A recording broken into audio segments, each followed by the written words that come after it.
महाराजांनी सांगितलं या 200 अरबांना त्या वासोट्याच्या किल्ल्यावर नेऊन ठेवा, याला इतकं मारा इतकं मारा इतकं मारा, हे मेले नाही पाहिजे. बस त्या 200 अरबांना मराठी नुसते मारत होते, इतके मारत होते इतके मारत होते, फक्त मरूच देत होते.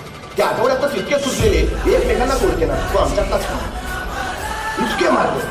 महिनाभरानंतर महाराजांनी सांगितलं आता सुजलेले 200 अरब त्यांच्या जहाजात पाठवा, त्या त्यांच्या देशात पाठवून. पण कोणाच्याला काही पटे ना, तो म्हणला महाराज सोडायचं होतं तर दंड जाऊ दे रे, पण जाऊ दे रे, आदेश होता महाराजांचा. हे सुटलेले 200 अरब त्यांच्या हातात बसवले, गेले त्यांच्या देशात पाठवून. पण कोणाच्या डोक्याचा काही प्रश्न जाईना. त्यांनी महाराजांना परत विचारलं महाराज सोडायचं होतं तर दंड बसवलं.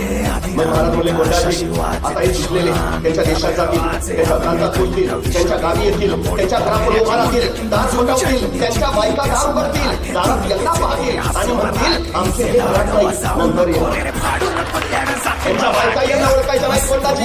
आणि त्या सुंदर कुणी फिरक्या नगर महाराष्ट्राकडे निघाला पाहिजे हा अरबा नाही महाराष्ट्रात काय तू आमची काय हालत केली माहिती ना. मराठे आले मराठे आदिना